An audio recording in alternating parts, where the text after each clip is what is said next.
forward to what we have to learn.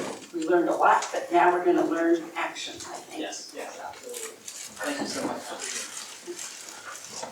And thank you so much for being here today and for attending this workshop. And as Pastor Jean was saying last time, Randall gave a kind of academic context-setting presentation on the history and from a sociological perspective on some of the bloody movements and extremism and polarization and these kind of factors that are driving this.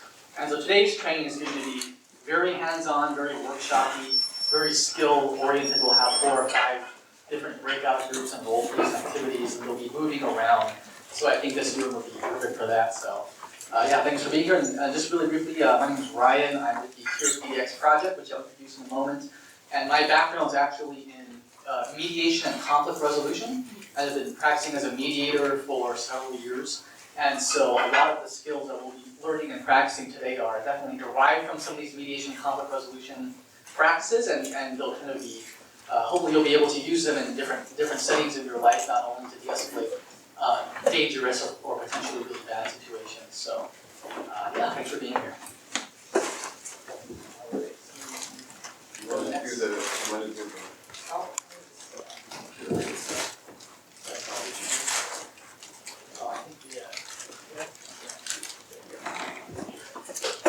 All right, we'll just go over some ground rules really quickly for the presentation. So just there will be a lot of breakouts where you'll be sharing different prompts and practicing different communication skills. Just please respect worldviews, ideologies, political perspectives, and experiences of others that you'll be sharing.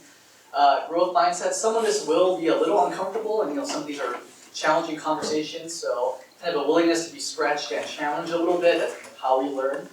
And also confidentiality, so what's shared in this room, please make sure it stays in this room unless the person gives a consent to share outside. So a few things. The other thing is I will email Pastor Jean all of these slides, so if there's a lot of notes you want to take, don't worry about it. You'll get all the slides just via email as a PDF. And we'll be distributing worksheets and all these things in a minute, and so we'll pass out pencils and you'll have some things to write on.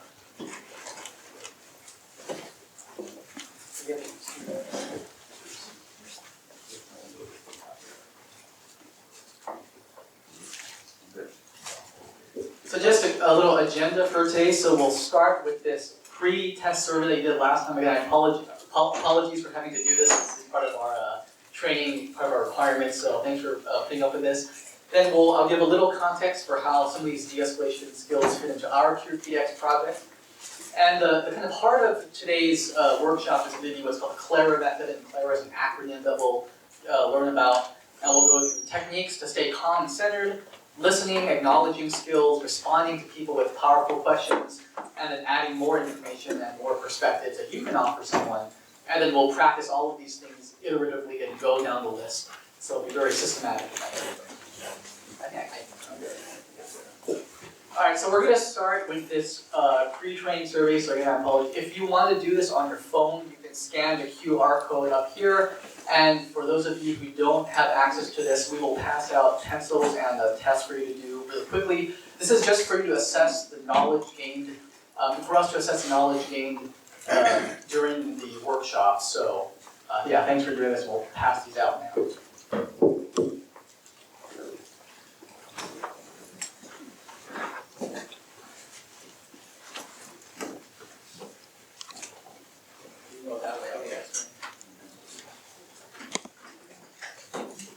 know there's going to be a pop quiz.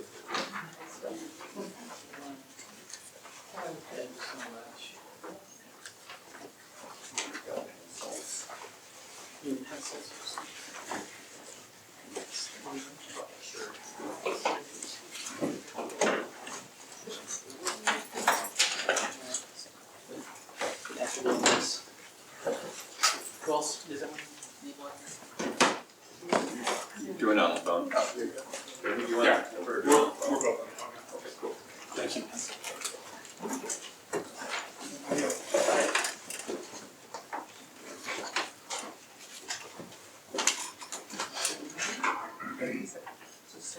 No, I'm guarding the crazy. Very important, yes.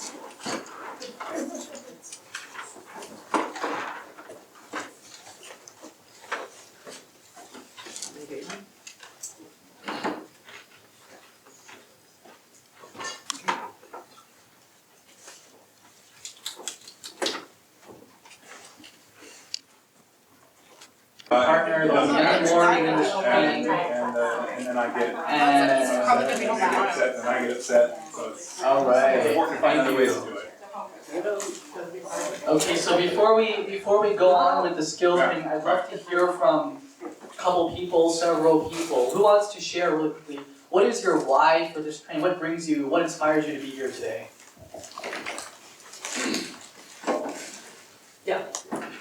Just because I think de-escalation is a good skill to have in many instances, and you never know when you're going to run across a situation where it'd be handy.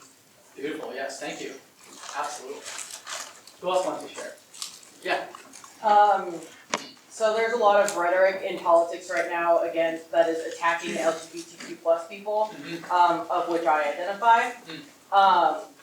And so I've come here today to learn how to de-escalate a situation so that hopefully whatever person that I'm interacting with and I can come to some kind of understanding or mutual agreement, and so that I can learn to de-escalate myself if we aren't able to come to an understanding, so that I can emotionally regulate myself and not let that interaction ruin my entire day. Yeah, thank you so much. That's such an important part, the last part, and that's the first skill we'll be learning, so perfect segue. Yes, one more. So that in one of my classes for discussions, it's not as hard to go through and think about what might be the outcome of what I say, and basically make sure that everything is respectful and polite. Yeah, that's wonderful. Thank you. It's so inspiring. So something to use in school to have better conversations in class and so forth. Wow, that's so cool. All right. Well, thank you. So let's dive into some of the skills here. So before we do that, we're going to talk about I like to get out of the way kind of intuitive things, obvious things that really don't need to be said, but these are the things to avoid. So we're going to start with what you don't do. That kind of delimits the parameters of what we should do. So a few examples, obviously. Accusations, name-calling, labeling people, right? Bound to escalate the situation, bound to inflame the conflict worse, right? So try to prevent that, as tempting as it may be, to resort to a label to box someone in. Part of the work is learning to, the self-de-escalation work is kind of resist that tendency and kind of open the other person to more complexity instead of labeling them and reducing them. So that's kind of the first thing to be mindful of. You know, demonizing people, attacking them back, right? Kind of fighting fire with fire, something we want to avoid. And the other one that's worth mentioning is explicitly telling people to calm down. You can think, if you were ever upset, maybe when you were a teenager or something, just calm down, calm down. It's kind of patronizing, right? It's like, it doesn't really, I always say it's like if you go to a therapist and you have anxiety or depression, and the therapist says, I think you should stop being depressed and anxious, right? Yeah, it's not really actionable. So we'll use skills to help the process of calming down, but it's not helpful to just tell people to calm down. So can anyone else think of what are some other bad habits that may be happening when you get frustrated, when you get triggered, that you might have a tendency to do that might make the situation worse? What are some other things you can add to the list of what not to do? Using volume. Using like of your voice, escalating the volume? Right. Absolutely, yeah, great point, thank you. How you say something, right? Yeah, totally. Very important. Not listening and not listening to the other person and talking them down. Oh, that's great, yeah, not listening. Another core skill we'll jump into in a bit. Not interrupting and talking over people. Yes. As tempting as it is sometimes to interrupt someone, right? Listening, great. Anything else? Yes? Avoid saying, are you nuts? Yeah. The labeling, right? Yeah. Totally. That is technically a question, but not one we want to ask, right? We may think in our heads, like, resist the temptation. Yeah. Great.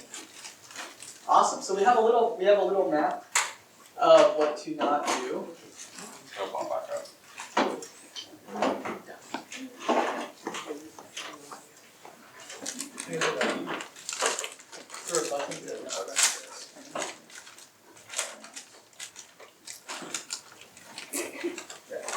Great, thank you.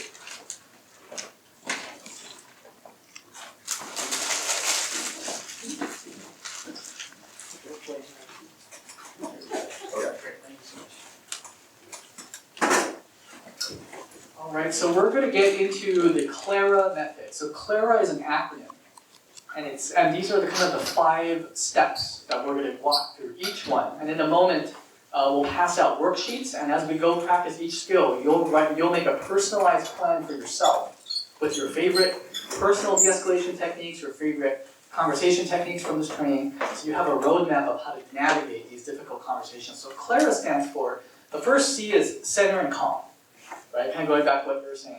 Calming yourself and centering yourself before a difficult interaction, or if you get ambushed by something, you have the tools to calm yourself down on the spot as a first step. Always starting with this calming and centering practice. Second one is listening, right? Listening to the other person's needs, their concerns, their grievances, and all of the escalatory rhetoric, as troublesome as it may be, there's always a deeper story underneath, and your job is to unpack the deeper thing and not get stuck going talking point for talking point, which is kind of our current, what's happening in current political climate of polarization. Third, the A is affirm and acknowledge. Affirming where the person is coming from, acknowledging where they're coming from, even if you vehemently disagree with the content of what they're saying, right? There's always something to acknowledge or affirm or find common ground around, even if you reject the conclusion that they arrived at. And that's an important distinction that we try to hold.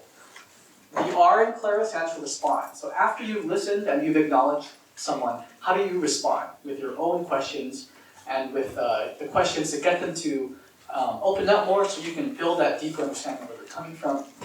And the fifth one is add.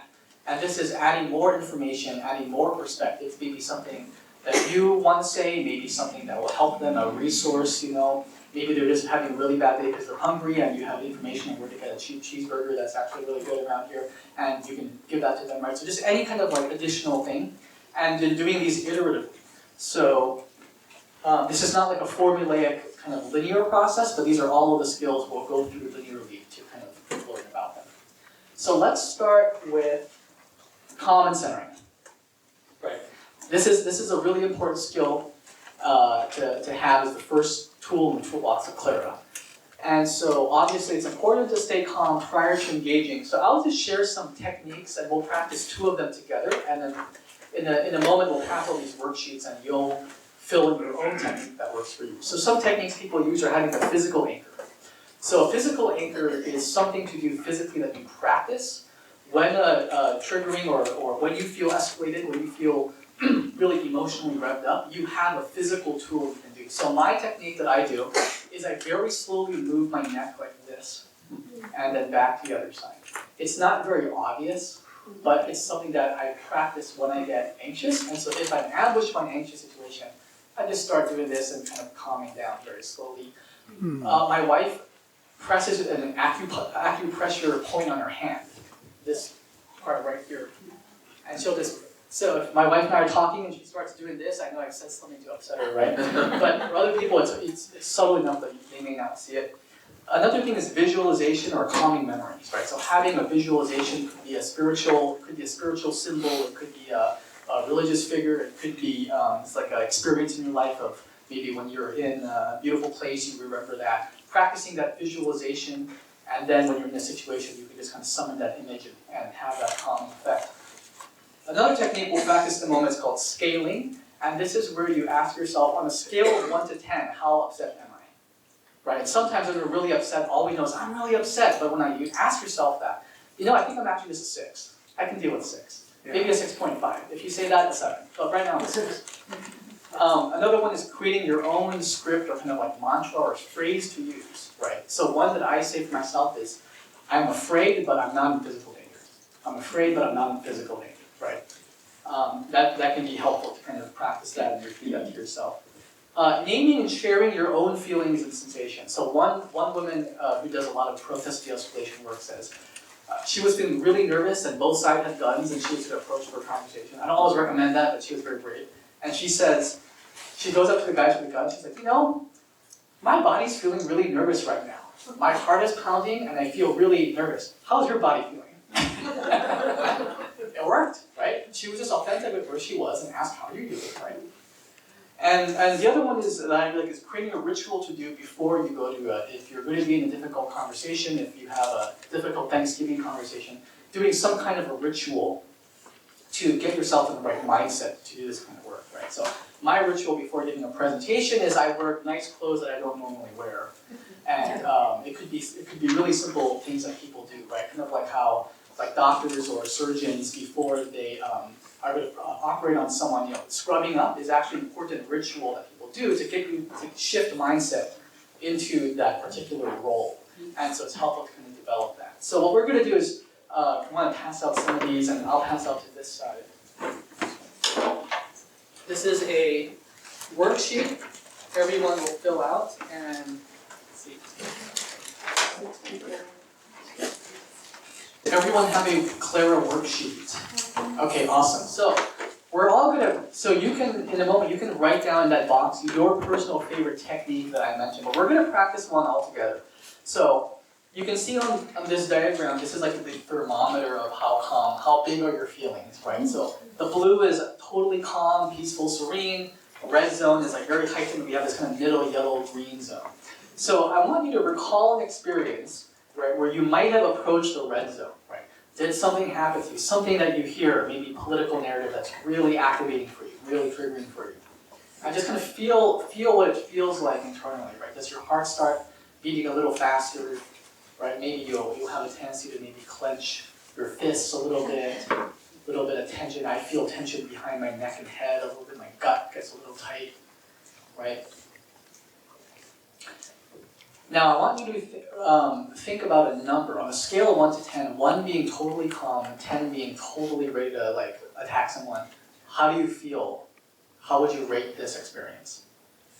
Right? Maybe it's a minor agitation like a 3, maybe you're approaching 7 or 8, right? Pretty on the edge.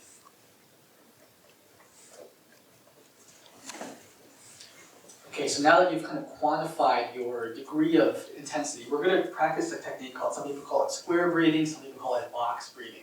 So we're going to practice this together. So you can, if you want, you can put your hands in your belly, or you can just relax your arms. And what we're going to do is you're going to inhale for 4. 1, 2, 3, 4. Hold your breath for a count of 4. 1, 2, 3, 4. And now exhale for a count of 4. 1, 2, 3, 4. And now hold for 4. 1, 2, 3, and 4. Great, let's try that one more time. Inhale for a count of 4. 1, 2, 3, 4. Hold. 2, 3, 4. Exhale. 2, 3, 4. Hold. 2, 3, 4. Great. Now take one long, deep, slow breath in. And exhale.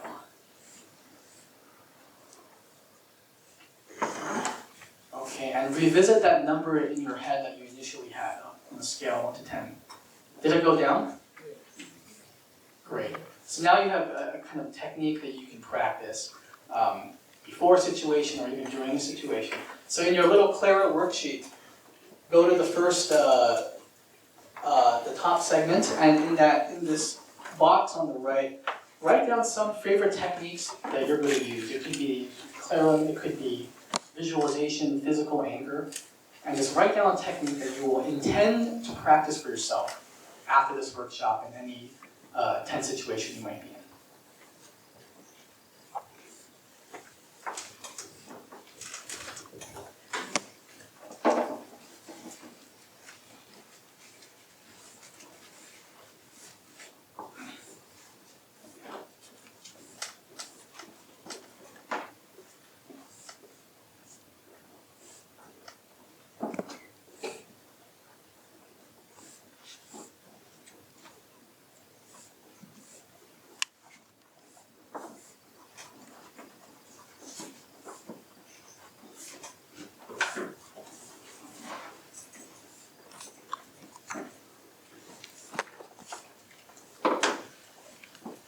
Does anyone want to share a technique that you like to use or that you want to try for yourself? Yeah, Jim.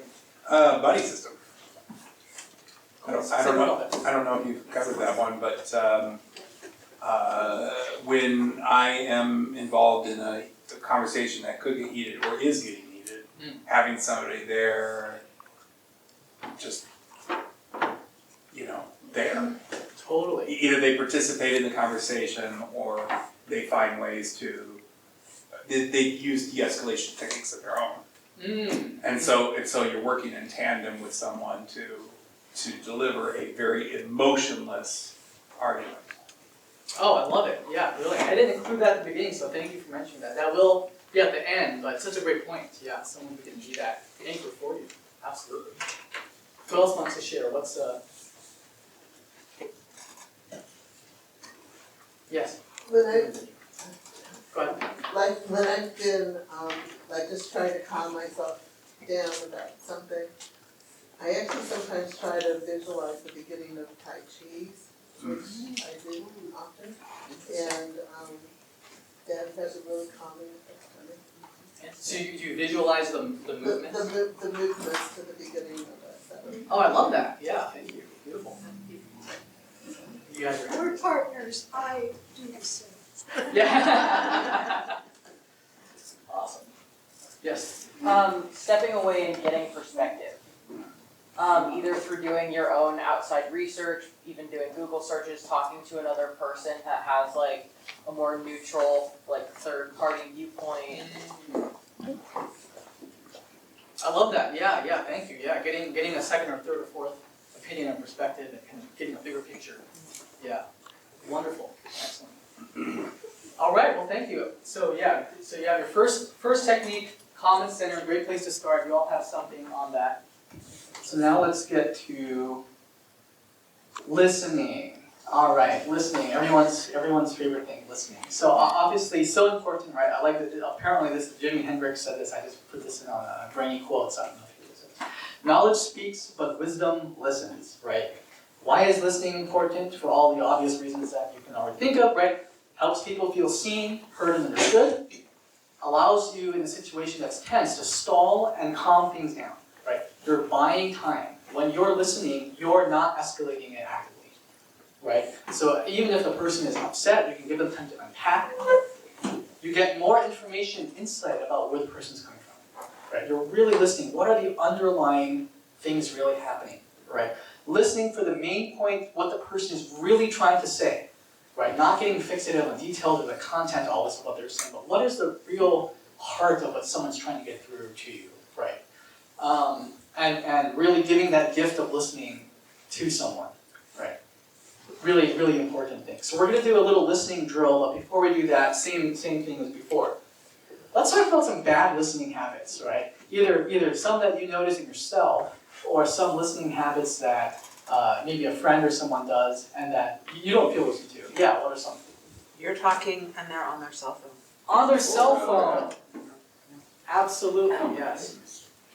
Yes. Something I've noticed in myself is that when I get aggravated when I'm speaking, my hand gestures get bigger. Interesting. Yeah, more exaggerated emotion. Yeah. Formulating my answer before they're done speaking. Oh, that's such a good one. That's such a good one. You're thinking about what you're going to say. You can't listen to the others that. Yes, that's a great point. Anything else? Someone said before, interrupting, right? Cutting people off. Yeah. Rolling your eyes. Rolling your eyes, yes. Body language, right? Yes. Passive dismissal. Who said this person's nuts, right? Thinking that's the physical correlate of that thought, right? Excellent. So we're being mindful of our body language, not getting distracted by cell phone. That may be a generational thing too, right? Or TikTok video or something. What do you say? So knowing what not to do. Now we're being mindful of these habits. Okay. So we're going to go into another breakout exercise, and here's the drill. So you're going to find a partner. And feel free to walk around to a different table and find someone else if you want to work with another person here. There's going to be two roles. There's going to be a speaker and a listener. So first the speaker will share, just for 2 minutes, an escalatory experience with a narrative or behavior you found escalating, problematic, or activating for you. What did you feel kind of threatened, unsafe, unhappy about? something that someone said. Just for 2 minutes. As the listener, this is the main part of this exercise. I want you to focus on the speaker and listen to everything that they're saying. And when the speaker is done talking, just say thank you when they're finished. Don't comment, don't respond, don't ask questions. Just say thank you and then switch roles. As a listener, here's your job. All the bad habits you just cataloged, I want you to be internally aware, mindful. What are all of the habits that are coming up for you that you're not going to act on because you're just going to listen? All right? So it's you're focusing on the other person, what they're saying very intently, and you're being mindful of what are all of the obstacles that are coming up for you that could distract you from fully listening to them as they're telling their story. And then switch roles. All right, who was listening and can repeat back the exercise for me? Yes, what are we supposed to do? We're supposed to listen, monitor what we would normally do when we're listening, and make sure that we're not doing those things, and actively listen. And then when they're done speaking, say thank you, and then switch roles. Oh, beautiful. I think we found our champion listener here. Yes. All right, so we have the drill. We'll go for about 4 or 5 minutes, find a partner, and then we'll debrief as a group how it went. All right, so go ahead and do it. So let's start with, as a listener in the exercise, did you notice any habits that came up that you did not act on that helped you to listen more attentively? Any habits came up for you that might have, like that little compulsion to do something? Yeah, sorry. I wanted to make a solution right there. Ah. As she was, telling me, I was already thinking a process of solution, and I was. That's, I think some people call that listening to solve, right? Thinking of how to solve it, yeah. Thank you so much, that's a great thing. Right, yeah, how about you? I often think about my answer before they finish talking, and I stop myself from doing that this time. Great, yeah, awesome. So you're able to listen with more focus. Okay. How about for you? I was really wanting to compliment it, and ask further questions about it, but I stopped myself. So you held back on wanting to, is it compliment? Complimenting and then asking for more information. And asking for more questions. Okay, so maybe some good things that we'll get to in a minute you'll get to do. Awesome to be aware of that. I think someone had their hand, yeah. I have the tendency to, I want to say, identify with what my partner was saying and go, yes, I know exactly what you mean. This is what happened to me. And I didn't do that. Just listen till the very end. Great, yeah. I think that's a really important thing because sometimes that empathy or sharing experience can really powerful to connect with. I hear you, I can relate.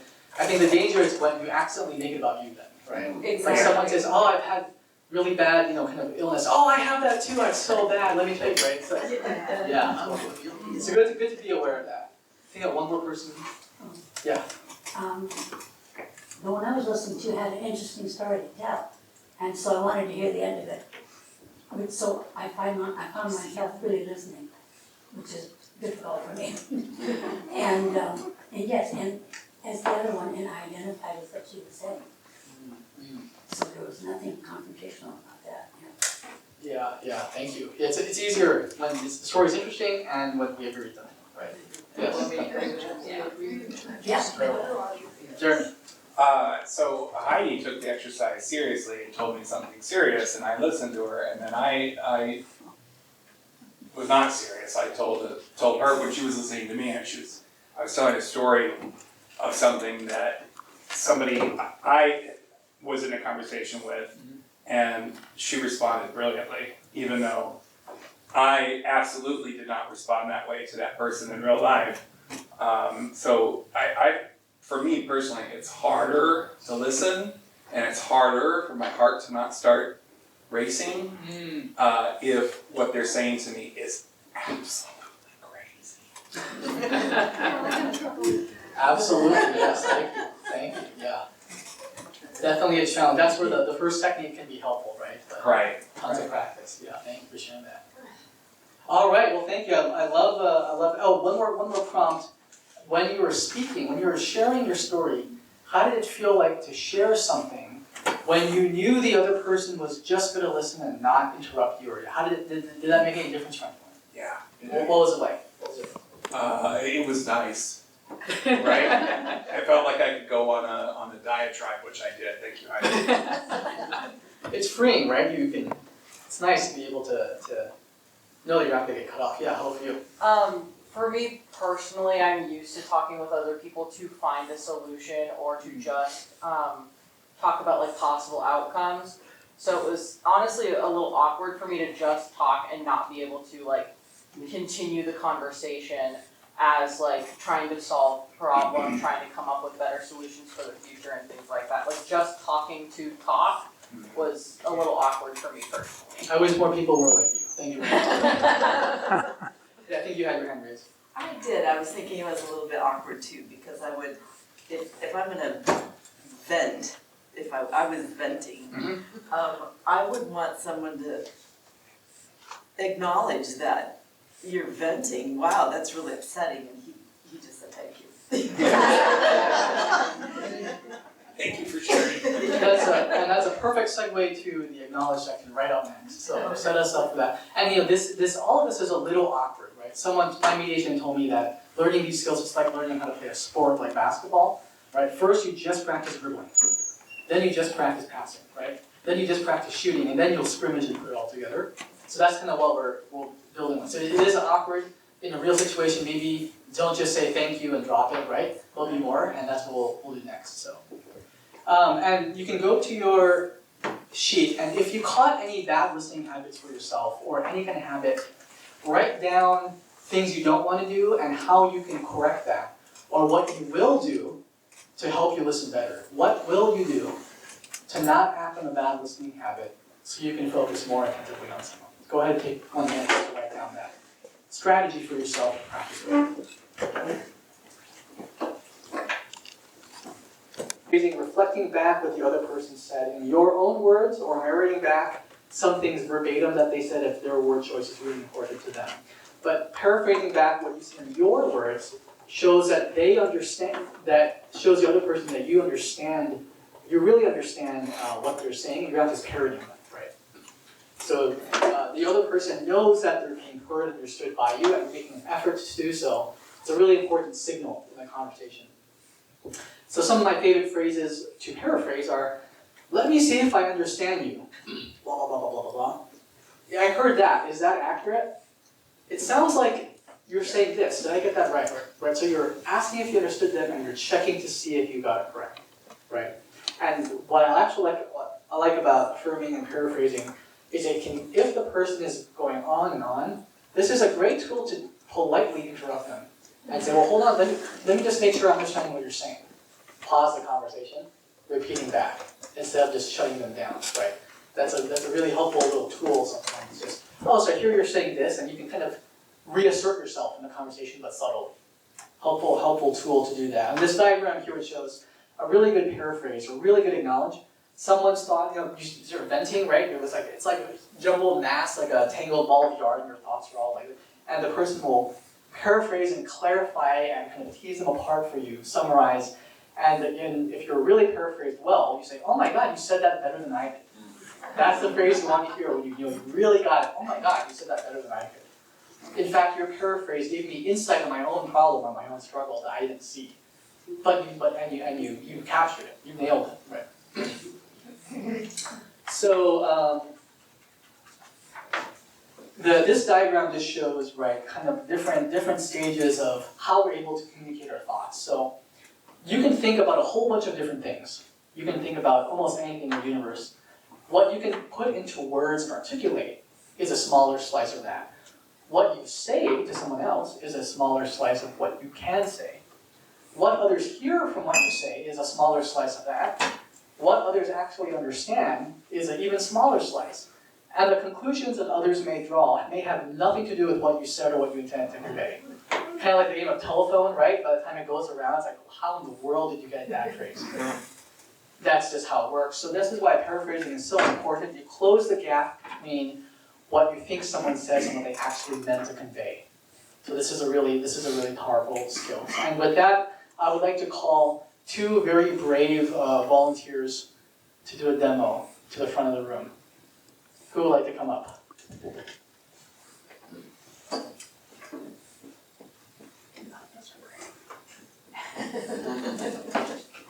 You will be filmed. Alright, Ray, you got 1 volunteer and you. Alright. Awesome. So let me go back to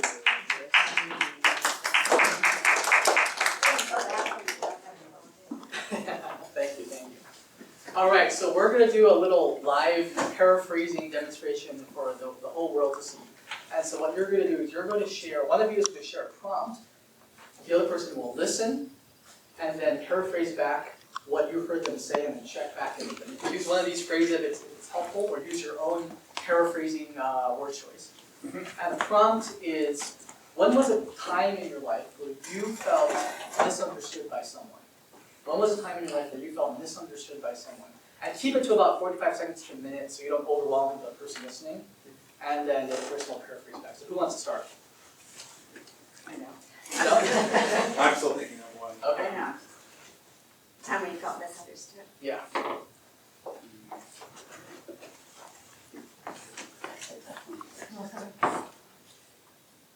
I did think of one. Okay.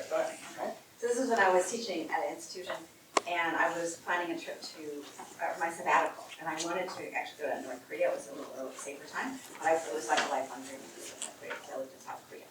And so there were some people that had connections, and I've been trying to talk to we need to have a meeting, and then talk to this person, trying to talk to this person, and so the meeting got delayed with like 6 white men. And so finally we came together at the very beginning of the meeting. They said, oh, no, that's not going to work at all.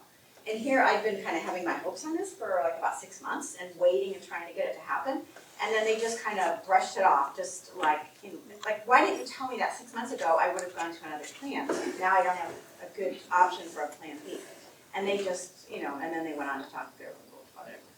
So I felt kind of humiliated, and but I wanted to. So if I understand you correctly, you wanted to go on a trip, but they weren't hearing you, or they didn't understand that first bit of what you wanted. And so you weren't getting any kind of updates, or you weren't able to get the information you needed to make a better decision? Well, but actually they had information that I needed to kind of contact this person and then do this and this. And they knew that's what I want. I think they knew that's what I wanted. That's why I was talking to various people, and they kept saying, well, we need to get together and figure out. So they knew I think they knew what I wanted. That was the whole purpose of the meeting, is to give me information so I could move forward on that. But then they, at the very beginning of the meeting, it's like, oh, that's going to happen. Why did I work so hard to get this meeting to happen? Yeah, I understand. I'm sorry you felt humiliated from that experience.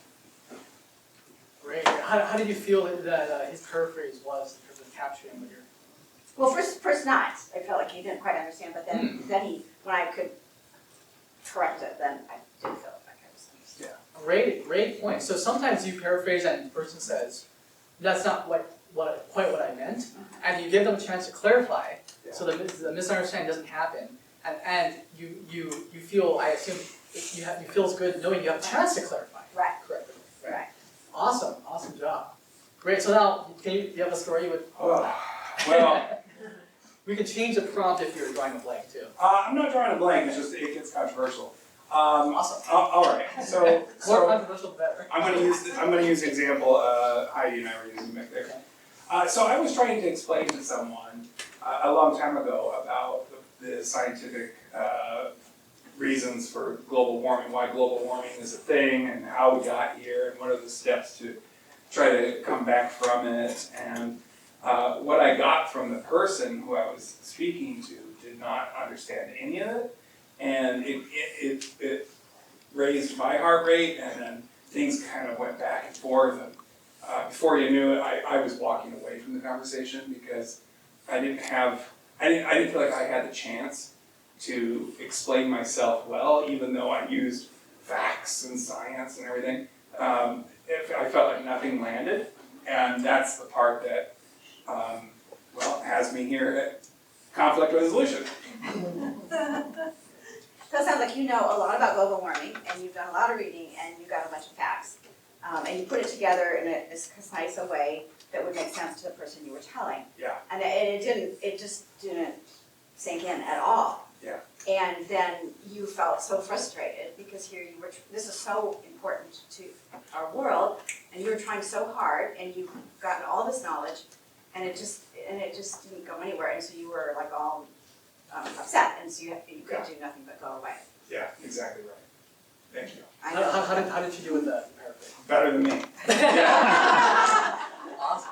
How did that feel to listen and capture all things that you're saying? Well, I mean, I resonated in a different topic, but so much, so I'm thinking, so there was a danger that I could have just assumed that my experience of giving information and not letting it land at all, I could have felt differently, but it turns out that your experience was the same as mine, so it's easier to. You're having a connection. Yeah. Wonderful. Let's give them a huge round of applause.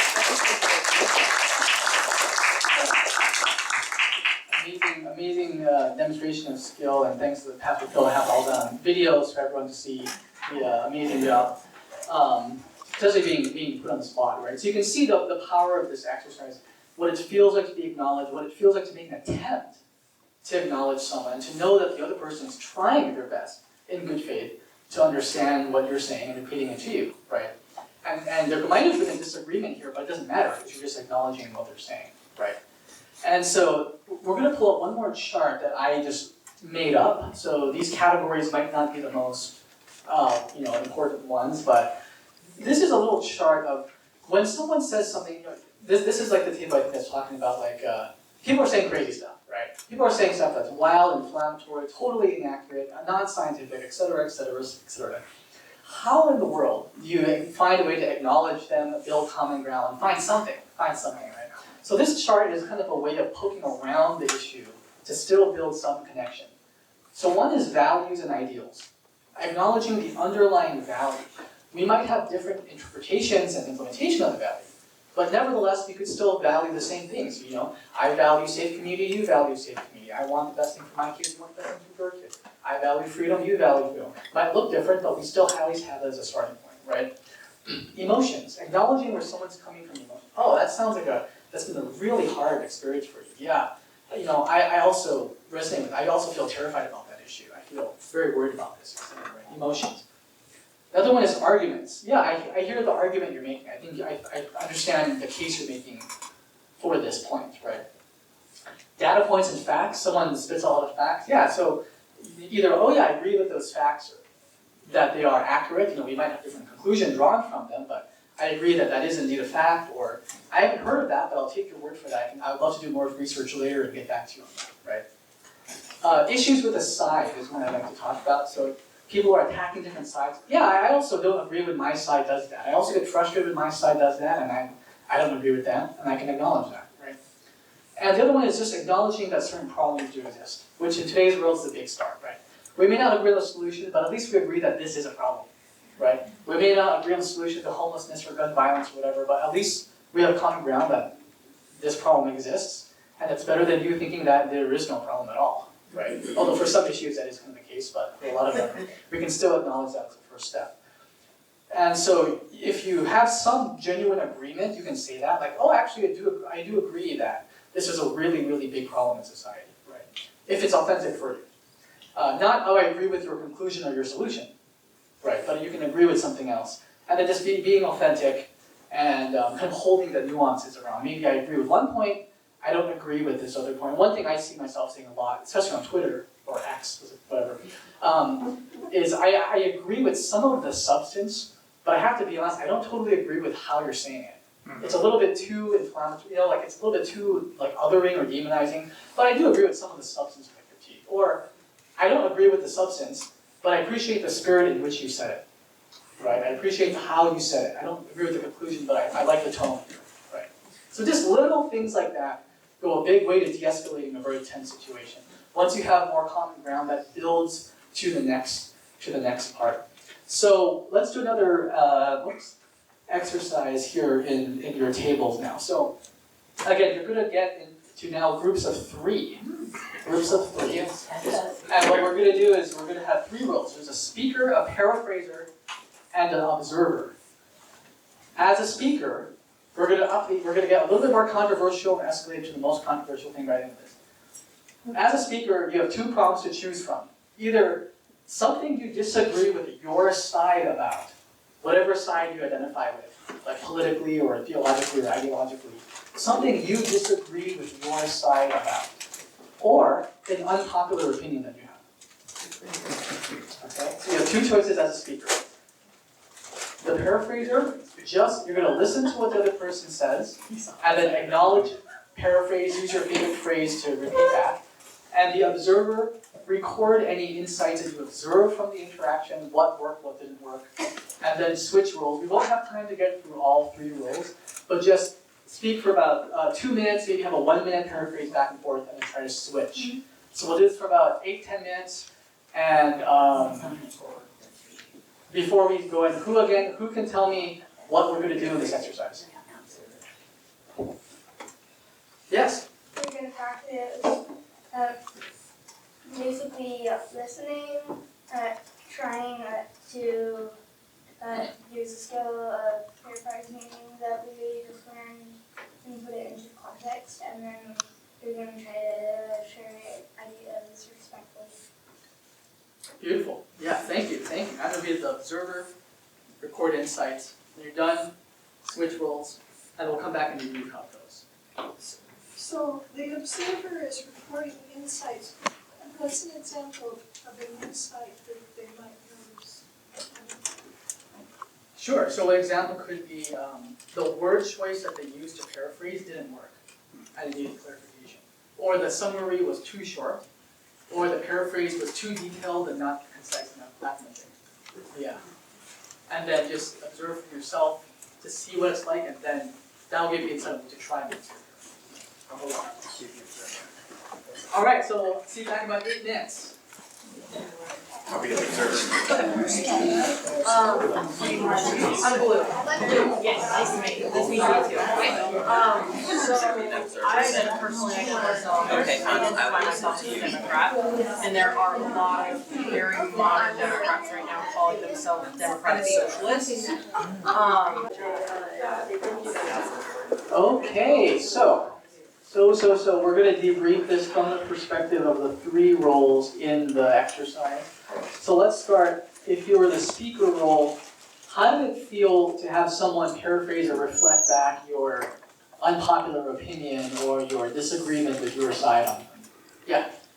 It felt really nice to have Heidi reflect back to me what I was saying, because it really showed to me that she was listening. I always appreciated when someone paraphrases my words because it truly shows that they're invested in what I'm saying and like interested in hearing my perspective and understanding it. Wonderful, yeah. The attempt to show that they were listening. Yeah, it's really, really helpful. Thank you. Great. Yes. Yeah, it helps. It helps with the frustration. That someone understands how you feel. And you just kind of by sharing helps you and helps you. Absolutely, yeah, great point. Helps to de-escalate, right? Helps you feel acknowledged, you feel heard. Absolutely. It also made me feel like we had more of a connection, or a connection if we didn't have one to begin with. It just made that stronger. Yeah, that's great. You're building that connection. Wonderful. And how about for the paraphraser? How did it, might have been a little awkward maybe, hard to track, but how did it feel like to paraphrase someone back in this way? Well, I thought it felt really good because knowing that I intended to paraphrase what she was saying caused me to listen more to what she was saying, because I was really I was consciously listening and trying to make sure I heard everything she was saying. Excellent point. And that was something I read in the book where when your brain is loaded, you're primed to paraphrase, Yes. you focus better because you have an action of repeating it Yes. right? Rather than trying to figure out what I would say to agree or disagree or what, I wasn't going ahead of myself, I was listening. Beautiful. That's so powerful. Thank you. Yeah. Great. And as the observer, did you notice what any observations? What did you notice from being in that third-party observer perspective on the image. Notice the words. Mm. She was using the word reflect and feel and supported. All those words were good to help the paraphrase. They captured the emotion that was being discussed. Wonderful. So word choice, yeah, what emotion, one of those common ground points, right? Excellent. Go over this table. Well, I noticed there's like such a change in the energy. That when she was saying her opinion, there was a little certain tension, and the listener was listening, and also some tension. Just like, I want to make sure I get it right. And then the moment we switched over to paraphrasing, and she just had such a nice warm smile, and it just it's like she just everything is okay, you know. And then she paraphrased, and it was like yeah, but it was just like oh, you know. Oh, I love it. Yeah. The paraphrasing spa. Yeah, but it was not just her body language, Good. it just felt like she took her in completely, and everybody just relaxed. Oh my gosh, I wish I was there to see it. That's beautiful. One of the things I feel that I'm a very visual person, and in mediation, when people come in, they're so angry and they're yelling at the other person and blaming them, demonizing them. I feel like it's like a balloon that's like ready to explode. But the paraphrase is like you gently let some of the air or the water out, so it calms down, changes the energy instantly when you respond, right? So beautiful. I appreciate that framing. All right. Well, you guys are all doing amazing insights here. Let me go to the next part. So we're just go back to your worksheet and just write down in the affirm section. What are some key words or phrases you're going to practice as you affirm or acknowledge where the other person's coming from? And from the chart I showed earlier, what are some things you like to acknowledge, right? Emotions, values, experiences, right? What is a common ground point you could find no matter what the person is saying?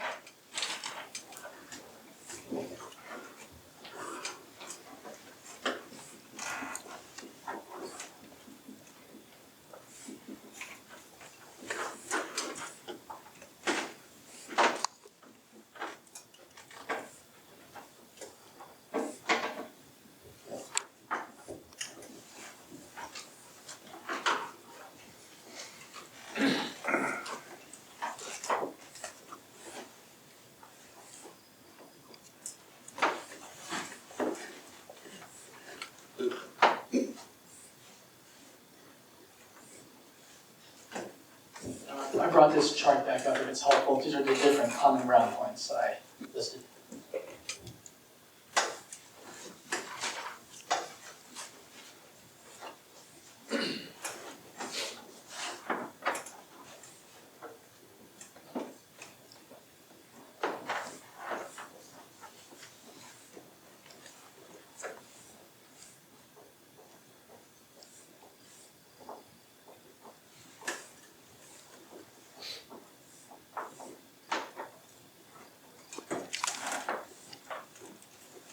Okay, so now you have this, we're almost through this Clara method. We're going to go to the next part of the acronym, respond. So respond is where you've listened attentively, you've calmed yourself, you've acknowledged, paraphrased where the person's coming from. Now you're going to respond. You're going to use powerful questions and leading with curiosity. We're going to talk about curiosity. Why is responding important in de-escalation, right? You help the person calm and slow down. They reflect, they think about where they're coming from, what they're saying, and you can go deeper in these questions, right? What are their underlying needs, their values, their fears, their emotions or experiences, right? What are all of these underlying factors that are driving them to say or believe whatever they're saying or believing? This is the chance to try to unearth, it's like an archaeological excavation, right? You're exploring the deeper things. You're not being fixated on the surface stuff. And so we're gonna talk about this technique that I like to use. This is Curious George, for those who didn't recognize Curious George.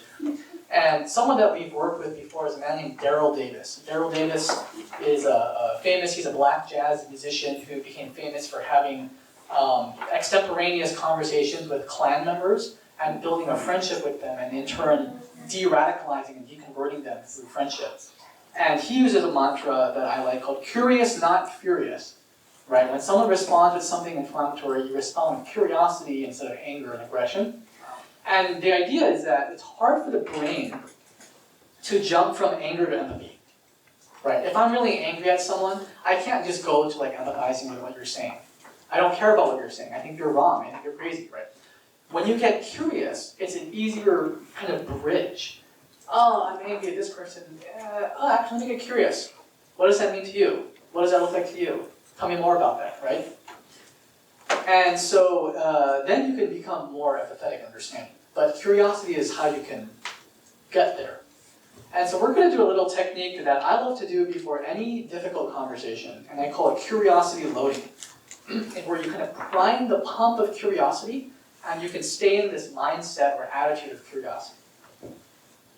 So what you're going to do is take a few moments, and for maybe something someone said, think of a perspective or a talking point that really bothers you, and write down as many questions as you can, just silently by yourself, that you think are questions that are coming from genuine curiosity. So not something like, why are you crazy? Right? That's a question, that's a loaded question. So just think about some questions that you want to ask someone who is spouting some really inflammatory narrative. Genuinely think, right? What do I really want to hear about? What do I really want to know, learn from them? What do I really want to hear from them here? And just take a couple minutes to write down random questions for yourself. And as you're writing these questions down, feel what it feels like to be curious. Feel what it feels like to pivot from furious to curious. So I'll give you 2 minutes to just kind of reflect on this for a second. Of curiosity. What does it feel like to go from annoyance, anger, you're crazy, shut down, defensive, triggered, to, interesting, tell me more about that. Does anyone want to just share, what was the experience like having your brain switch from furious to being more curious? Tell the photo. Ryan, this is where my weak spot is. That's what this has identified for me. Can you say more about that? It's hard for me, it's literally hard for me to be curious about something that I know that they're 100% wrong about. Okay. And it's not that I need to be right, it's not that I am right or that my ego is playing a part in that. Although I suppose it is, right? Because that's what's got me angry. Right. Yeah, I hear that. So just a quick, if I may just do a follow-up question. What was it like to do the exercise to try to prime the pump? Was it a slow pump? Did the pump get jammed? What did it feel like for you? Yeah, it's like I don't know, kneading bread, I guess, and just not quite getting the mixture right. Interesting. Okay, well, thanks for sharing that. We'll come back to a few more things. We'll work on a little bit more, but it can be really challenging, right? For the things that are really upsetting, just like hits a wall or something impairs. I appreciate your awareness around that and sharing that with us. Yeah. You had your hand raised. I have not heard, We're gonna I have not heard this before. Please tell me what is your source? Oh, as your question? Yeah. Yeah, great. So it's kind of like saying that you're not familiar with that, and wanting to look into it more. Yeah. One thing I noticed here briefly, I like with that, if I do ask that question, I usually say that I'm not familiar with this. I love to look it up later and get back to you, can I have a source? So it's not like, give me a source, like trying to get someone, but like, I do want to see more. And then maybe they don't have one, or maybe they have one and you can, so yeah, great. I think back here, So one of my situations was with a 5-year-old who was doing stuff that was very unexpected and very infuriating, and dangerous, and not safe, and so many other things. But when I think about how to go to curious, I was stumped. Mostly because he's 5 and he's concrete paper and he was also throwing books at me, so I was stumped. So it sounds like some situations in that role, maybe curiosity, maybe it's not the right response, right? Maybe it's something else. I don't know. Maybe it isn't the right response because this kid was throwing books from the library all over, and then books at me and other people, and metal bookends at, and the way education has changed is that you can't lay hands on a person anymore. And so he's just basically allowed to do this and there's no consequence. And other people were saying, get down, stop doing that, and he just kept doing it.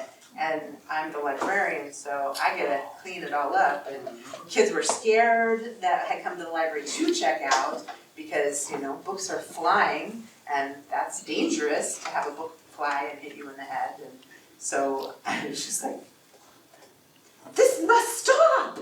And it wasn't stopping for a long time. How about a squirt gun? Oh! Squirt gun. Spray bottle!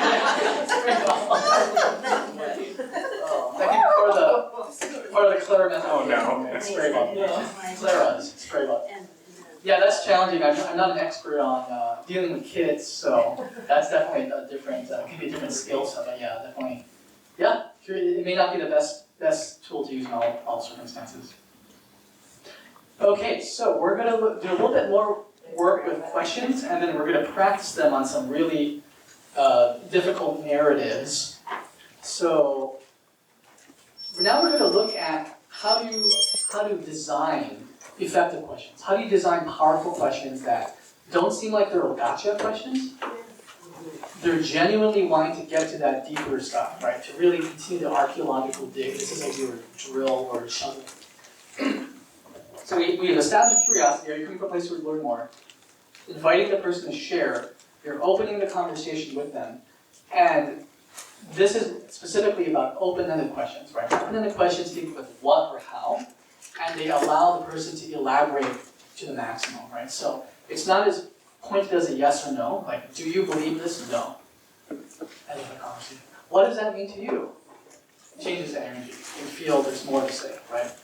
So starting questions with what or how is ideal. Sometimes you can ask yes or no questions, just to make sure, did you say this, right? That's fine. And then a word on why, right? So why is one of those things where sometimes people can get defensive. Why do you believe that? Why did you do that, right? Sometimes it can be harmless. Oh, why is that? Depends on how you ask it. But just kind of a caveat on why. And then thinking of some of the questions you wrote down for yourself in the curiosity loading exercise. Just review your list really quickly and see if you can reframe any closed-ended questions to open-ended questions, and see if any of the questions you wrote down were not coming from genuine curiosity. And then reframe them and delete the questions. So just take a minute just to do that for yourself. In a moment, I'm going to hand you all a cheat sheet of my favorite questions, so you can use them in a pinch. And this is just the criteria for what makes for a powerful question. So there are different criteria. This is a loose one. Does the question explore the underlying values, needs, interests, experiences of the person? Right. So kind of going back to what you were saying, Jeremy, sometimes when the content of what they say is totally wrong, inflammatory, factually inaccurate, and offensive, maybe there's no space for a conversation about the topic, but you can ask about them, right? That can be a little bit more, I'm interested in you and how you came to believe this, how you constructed this belief, how you arrived at this perspective. There may be some more room for probing or curiosity there, right? That helps to kind of de-escalate, calm things down. And then that gets to opening the complexity of the person, right? Looking at nuances, looking at gray areas, life experiences, perspectives, right? The question that one of the prompts, what do you disagree with your side about? That's a kind of nuanced kind of point, right? So open the complexity. Another good question, displaying consideration. So you kind of like how when you paraphrase someone, oh, I feel acknowledged and the person tried to understand me. A good question can do the same thing. Oh, the fact that you asked that question showed you were really listening to what I was saying, right? It kind of conveys understanding simply by the formulation of the question. And then the fourth one, which is my favorite one, I have another workshop on this called Transformative Dialogue, if you want to schedule it, this is inspiring self-reflection and personal inquiry.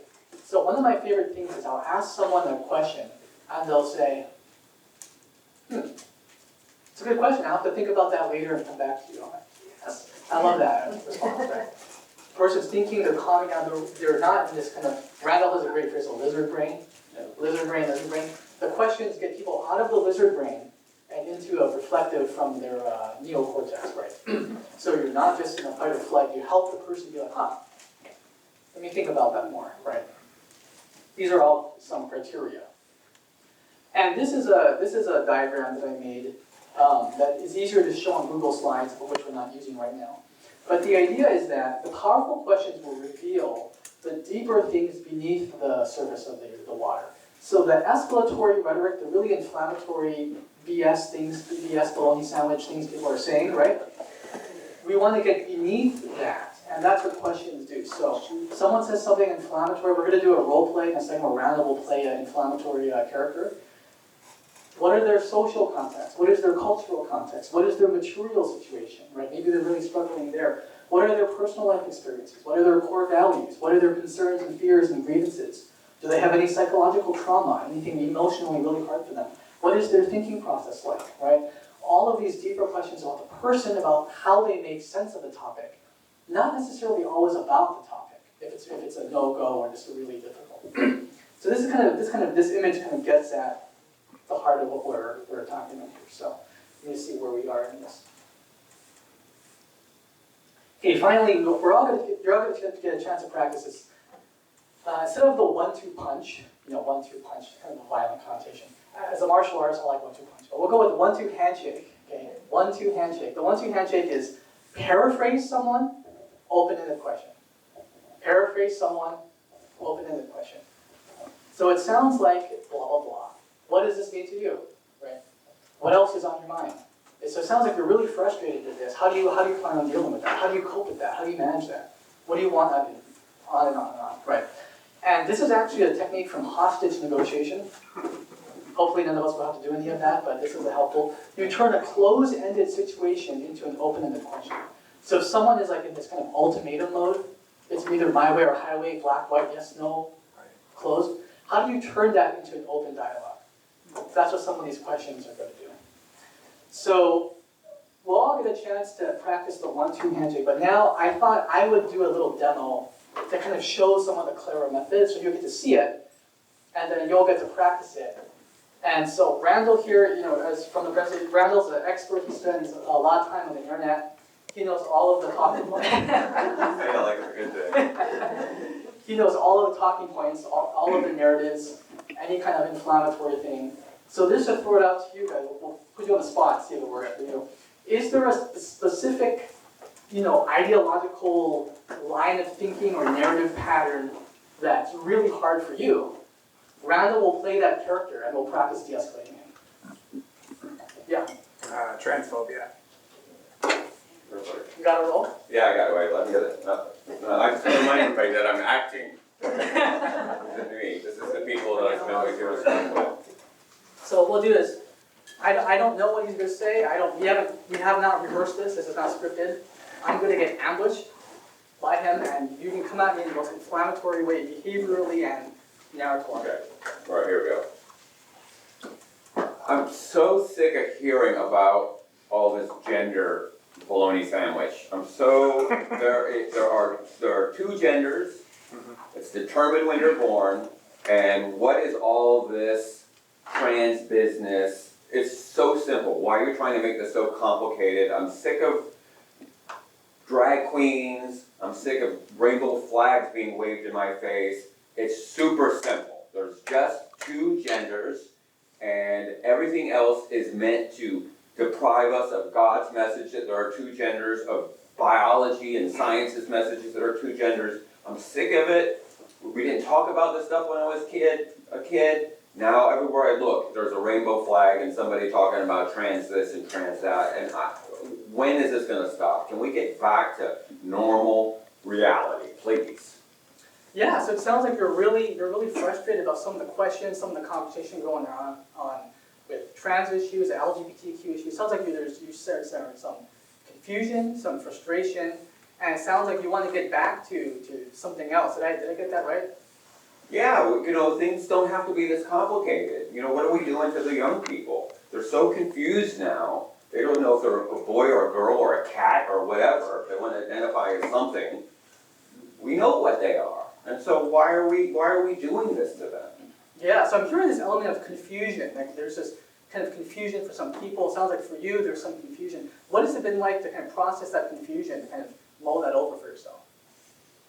It's hard. I don't understand. I don't understand what's going on in the world. It seems like things were simpler in my time. It seems like we're making things too complicated. I worry about the kids. They just need to just be kids. And so yeah, it's super confusing and it's frustrating because I feel like we don't have to be in this place.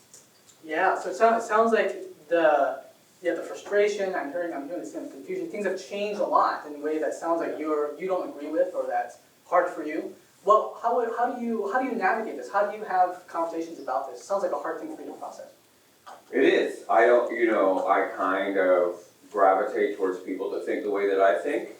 To be honest, I don't want to be around people that are trying to confuse me with pronouns and new categories. And so I do tend to kind of just spend time with people like me as one of the ways to help me with this craziness in the world. Yeah, well, I appreciate your honesty. I agree. I think the birds of a feather flock together tendency. I think a lot of us have. I certainly notice that myself.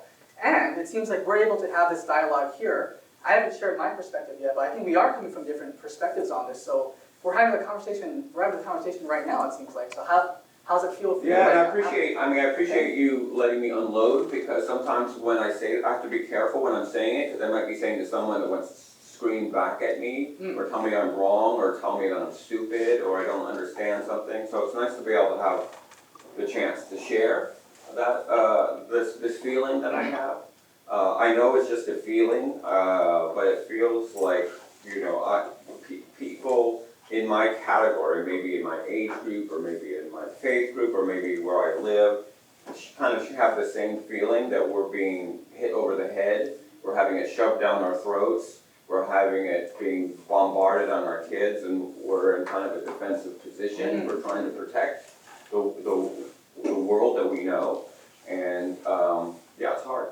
Yeah, I'm hearing also that you appreciate how we're talking about it. It's a difficult thing. It sounds like you don't have a lot of connections with people who see this very differently from you. Right. And this has been a helpful conversation. And so I appreciate our talk. I do have to get going soon, but just to close, if you want to keep in touch, or perhaps would you be interested in hearing another perspective? We can ensure that we have a good quality dialogue like this. Yeah, as long as I'm not told that I'm stupid.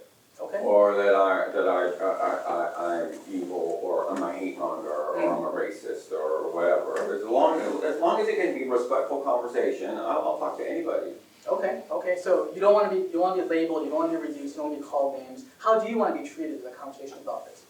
Just as someone who is trying to make sense of the world. That this is a change, and I know things change, and I know tomorrow will be different than today, but I'm just trying to make sense of what's going on in the world. Great. Well, I appreciate you sharing, and I'd love to talk more to you about this. If you have friends that I can talk to, or if you want to talk to some people who can different, I'll make sure the conversation goes on. What's your name? My name is Randall. Randall, I'm Ryan. Nice to meet you. Yeah, let me give you my card, and I look forward to talking to you more. Okay. Great. Tell us. See. Smell the world. Thank you. I was channeling all kinds of people that I do. Oh, yeah. You know who I'm channeling. So, I was a little nervous. I had no idea what he was going to say. I was in front of people. I don't know if you saw me doing my wife's move and what's going over this, and, being a little uncomfortable. But the questions, right? They can be helpful. And one thing that we did was I did find the content of what he said kind of difficult to work with, especially in front of a crowd. So I changed it slowly, kind of slide it into how we're talking about this and what makes for a good conversation. And once he's consenting to all of those things, then maybe we can explore the issue more and we can hold it to his standard, right? So that was kind of how the conversation evolved. and kind of what a de-escalation could look like, both for ourselves and when we're talking to someone. So we're gonna hand out a cheat sheet. Can I add something? Oh yeah, please. So I think one of the things also in that situation, I was, is really trying to come on as strong as possible. And I know it might be a little triggering to hear some of that language, so I just apologize in advance. But also, the asking questions of the being curious part, you responded in a curious way instead of a furious way, instead of like, let's fight, no, let me, here's why that's wrong, and here's why you shouldn't think that. So you asking the questions immediately, even though I was just playing a role, immediately sort of lowered my temperature, and I was like, oh, this is making, I want to be like a real jerk, and just when you were asking the questions, it made it harder for me, and then I had to do a little bit of reflection and just say, well, I'm just trying to make sense of the world, instead of saying, I'm right and all these people are wrong.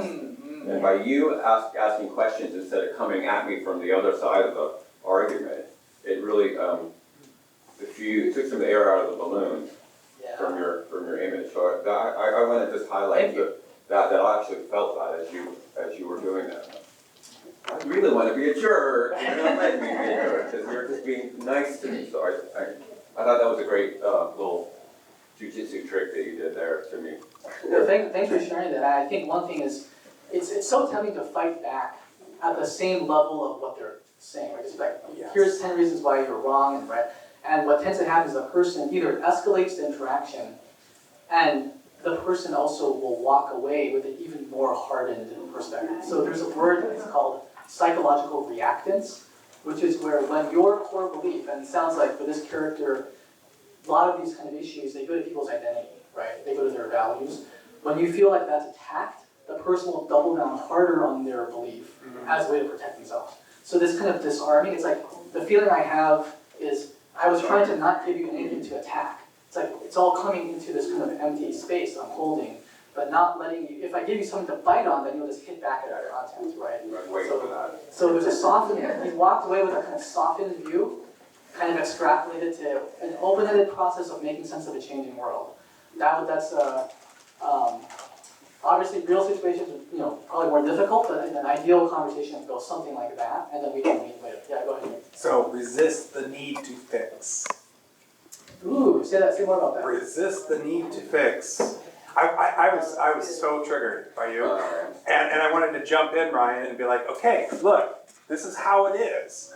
And I think that's why I'm not good at this, is because I want to fix. If anybody watches House, I'm very like, we're gonna cure this disease no matter how incurable it is. And right now and right here in this conversation, and I feel like that is what I need to let go of. Thank you for sharing that. Yeah, and one thing I'll say too is, depending on the rapport you have with someone, depending on what you've done, if we were talking for another 45 minutes, maybe there would be a time for me to offer my own perspective. Say, oh, would you like to hear my perspective on this? And then I'll give my perspective and say, and so what do you think about that? Right? So you end with an open-ended question. So it doesn't mean you're only just like not doing anything. It's how do you get to that point where he's disarmed enough for you to get it in? Yeah. Right? Yeah, this is what the Clara thing does. Before we get to the ad part. The ad, okay. So thank you for seeing that. Yeah, go ahead. But I appreciate your comment, and what I would add to that is sometimes it's a long process. And so your conversation with that person just listening and trying to be curious and helping them make that wall a little more permeable, then it's going to be the next person and the next person and the next person. And rarely do people do that shift in one conversation. Although the answer just seems so simple. I mean, look at the biology, like on trans. Like it seems like this. Change your mind. Yeah. But it doesn't work like that. So remembering that you are part of this long process and you likely will never see the end, but you want to be moving at things in the right direction. The right direction, absolutely. Thank you. That's such a wonderful point. Baby steps, right? Iterative conversations. I'll just share with you all really quickly. I cut my teeth practicing this work before I was recruited to Cure PDX, talking to people who are very far right on the internet, and I would go to Twitter, Facebook, and I would DM people and say, do you want to have a Zoom conversation? Some people wanted to record it, and so I made a secret YouTube channel of Zoom conversations with people who had some very interesting views. And practice these skills. That's where I learned the curiosity loading thing. learn some of the questions. And so yeah, the first hour, I'm usually listening and acknowledging. And then maybe an hour and a half later, some of the questions will be a little bit more like gently challenging, but to establish the connection, the safety, so that if you do have a perspective or you have a slightly more challenging question, he's not going to react defensively and double down harder, right?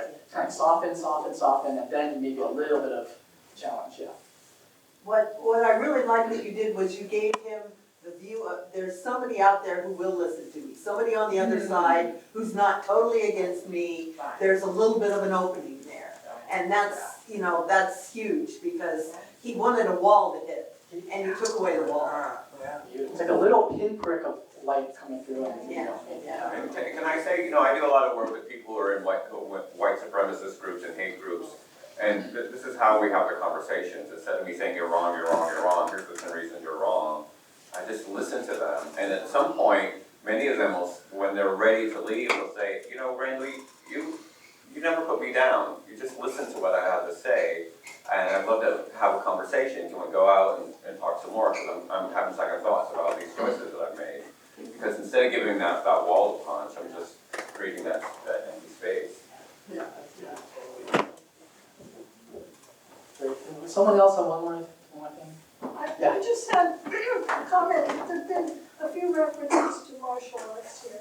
And what I was seeing, my visualization, not anybody else's, that instead of the blocking, the rolling with the punch, to, let them carry their weight on through and come back at you, and finally they stop and say, oh, we don't have to hit and hit the wall, and we can maybe move beyond that. Wonderful, thank you, yeah. There's this move in Taekwondo where instead of blocking or punching back, you capture the punch and spin them around so they can see from your perspective and be on your side. And so that's the gentle maneuver of sort of getting them to look at things from the other side. Yeah, totally. And there's another training where we go more into unearthing the person's principles and then seeing how the abstract principles apply to different concrete things, right? So you're going between, it's kind of a reflective technique, but it's kind of a different training, which again, we can stay here if you want. All right, so I'm going to pass out some of these questions, and if we still have a little bit of time left, we'll do a little, how do you all, I just want to take the temperature, how do you feel about doing a little practice on Randall? We'll put up a chair in the middle of the room, and people can do the 1-2 handshake on something. Before we do that, can I just ask a question? Yes. So in your work with this and having these conversations with ideologies that you find yucky, maybe, how does that end up, how do you stay calm and stay yourself and not be pulled in, or what is your mission, or how do you stay in the conversation without being overwhelmed? How to stay in the conversation without being overwhelmed. Yeah. I mean, I think it's challenging. A few things I'll say. One is I think there are little techniques that can help. So I think little interjections, paraphrasing, summarizing, that kind of thing. Obviously, the staying centered. And if this is not the right conversation for you too, I'm not trying to pressure anyone into doing this, but more as it comes up as appropriate, then you have some skills to do a little bit more of a difficult, Thanksgiving dinner or de-escalation or something. And if there's someone really problematic, I'll give you my number and you can, I can talk to them. I enjoy it. I call it an idiosyncratic hobby, but I enjoy it. The more out there the person's view, the more. I spent most of my time talking to flat earthers. I've developed a lot of things. Randall's white supremacist, flat earth, and QAnon. These are our people. I mean, they do say 4 corners of the globe, so I mean, obviously it's gotta be a square. All right, so you can see there's your list of, thanks for passing that out, Randall. The first 2 are, this is my mantra for myself.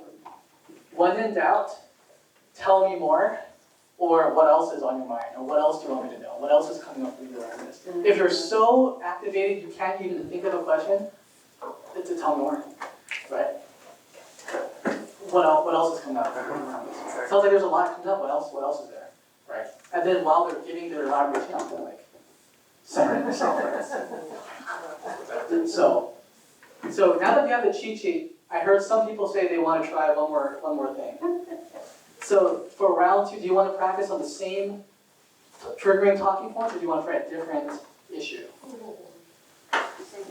Same? Can we talk about the Second Amendment? Oh, Can you do that, Randall? oh yeah.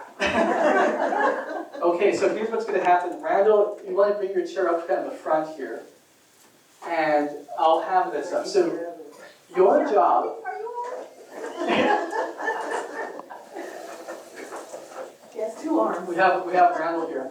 What you're going to do is you're going to try the 1-2 handshake. So Randall will give an opening statement. Is there a specific like Second Amendment kind of a theme, or just Gun control. extreme? Yeah. And then try to paraphrase, and then ask an open-ended question. He'll give a response, and then someone else will paraphrase, ask an open-ended question. Does that make sense? And there's no pressure if you don't want to go, but I'm sure people will want to jump in as you feel the inspiration. Okay. You want me to just blather for a minute? Yeah. Okay, this country was founded on revolution. We all know this. This country was founded by armed men striking against tyranny. Core to our national identity is our ability to keep and bear arms. Second Amendment, it's not the 12th Amendment, it's the Second Amendment. It's so important right after free speech. We have to have access to guns. There is a movement in this country to prevent us from being able to defend ourselves. They want us to be open not only to tyranny, but to burglars coming in our front door, or people are attacking our families. We have to have guns. We have to have access to guns. It ensures not only our national identity, but the security of our families. We care about family values. Let's defend our families. How do you do that? You do that by having a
thing with that question is like, I think the temptation for a lot of us is to think, well, if I disagree with your gun, why can't you just do the other stuff instead of just give up the guns and do it? So I kind of think this is important to you, let's affirm that, and what else can be, that kind of opens it up, right? So he doesn't have to change his mind, but it's expanding what he can share.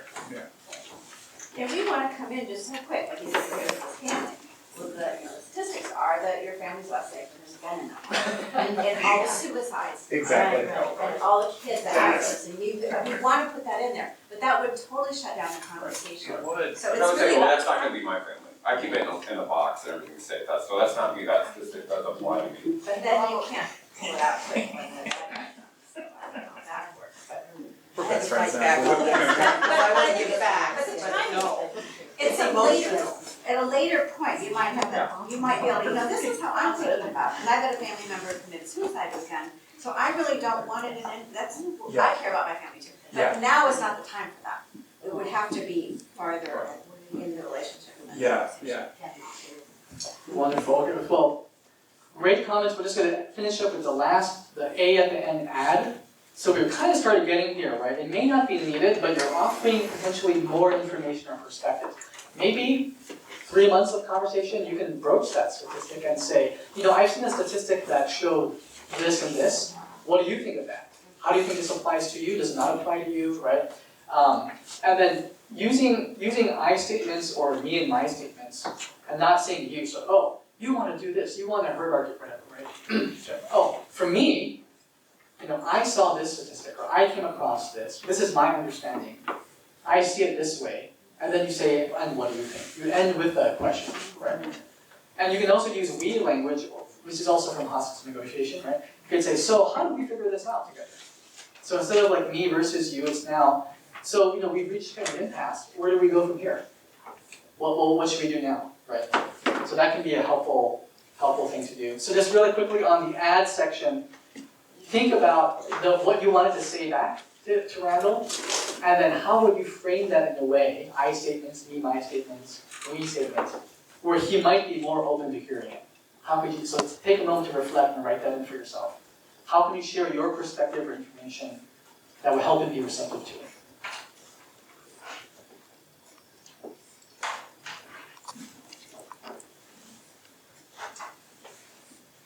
Now you have hopefully a roadmap customized for you. If you're going to be having a difficult conversation, you need to de-escalate, you need to depolarize, you have your personal roadmap of Clara in the conversation. And we're just going to mention some of this is called barriers to intervention. So what I want to say is we're at QPX, we're never saying put yourself in the harm's way, go and talk to the worst people who might hate you for you. We're not saying that. It's all about, in your sphere of what you feel comfortable doing, how can you use these skills as you see as appropriate, right? It's not about forcing you into situations that would be really traumatic. And so there are some barriers that can come up to conversation. I just wanted to name them.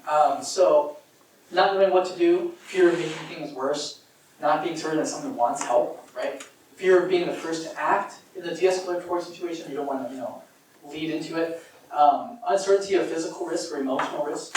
Your own traumas coming up from the past, that can be a barrier. Power dynamics, right? Cultural power dynamics, social power dynamics, Randall next to the context of the power landscape shifting in the US. That could be a variable too. So just want to name that. It's not always the right thing, or sometimes these things can come up. And that's okay. But maybe next time a situation like the story about the police brutality de-escalation, it might be a situation where it's appropriate for you to do some of these things. And then it's just some things to ask yourself. Again, you'll get all of these slides to kind of help you. How do you think about when to interact, right? So what behavior are you seeing concerning behavior? Why is that behavior concerning? Is it a safety issue? Is there weapons present, right? The impact of your identity. So what are the power dynamics? Do you know the person? Your identity as part of a certain group. How is this going to land with someone, right? Maybe you're not the right person, but maybe someone else could do that with you for you on the buddy system, right? So be mindful of the impact of your identity. And do you have any physical limitations? Do you have any mental limitations? Feeling safe. And then asking yourself, is it safe? Is there anyone else that can help? Can you de-escalate yourself? Does a target want to help? Kind of thinking through what value can I create by interacting, right? What value can I create? And finally, what is the best way to intervene given the situation, given the context, right? Maybe it's, this is not safe now, but I'll talk to you over Zoom in 2 weeks, right? Something like that. And then finally, some additional techniques. This is called breaking the frame of conflict, also known as confuse. So the story is there was a family having dinner and a robber breaks in the house. And the family looks at the robber and says, "You want to join us for dinner?" What? Right? So saying something like, sometimes the best way to de-escalate is just to be like, "This is a lot. Have you eaten today? Hungry? You want to go to McDonald's down the street? Right? You want some potato chips?" Or even distracting. Like, "Whoa, are those like Air Jordans or something like that?" Right? Met a peace team. They did work in Michigan, and they're Michigan State fans. My wife is a University of Michigan graduate, so I have to de-escalate in the meeting. But they were at a protest, Second Amendment rally, guys with AR-15s, and they went, "Oh, is that a University of Michigan hat? Hey, I went to University of Michigan." They had a great time, right? So just some random stuff, right? Offering people coffee, you don't want something to eat, right? That kind of thing can also be, people are kind of disarmed. It breaks the frame of what they're expecting. There's no wall to hit back against. I mean, when someone offers you like a cheeseburger, it's hard to resist. And these are called the 5 Ds of bystander. The key is that there's really a role for everyone, right? If you see something happening, there are 5 ways of thinking of dealing with it. So one is direct intervention. You confront the person directly, you use clarity, you intervene. If it's something, you say, "Hey, whoa, whoa, whoa," right? The other one is to distract. So this could be like, "Hey, I'm lost. Do you have directions to get to this place?" That's also a technique you could use. Ask about the nearest restaurant, bathroom, that kind of thing.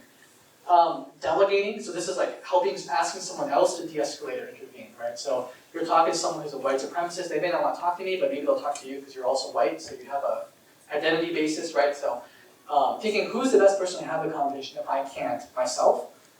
Documenting, so if you're looking at something, documenting key info, where are you, what time, and just making sure that if you do need to go report this, or this is something needs to be noted, you can be a documenter if you don't want to intervene, if it doesn't feel safe. And then debriefing, so if you see someone being targeted, harassed, receiving hateful messages, the research shows going up to them afterwards saying, "Hey, I just saw that, that seemed like a really traumatic situation, really difficult. How are you feeling?" Debrief, "How are you doing? How can I help you? How can I support you?" Right? That's actually huge. You're interrupting that spread of trauma, right? You acknowledge that something happened. I'll just share for myself, one of the worst experiences of racism I received when I used to live in Portland was harassed by someone in a public park, Mount Tabor Park, Mount Tabor. Racist stuff.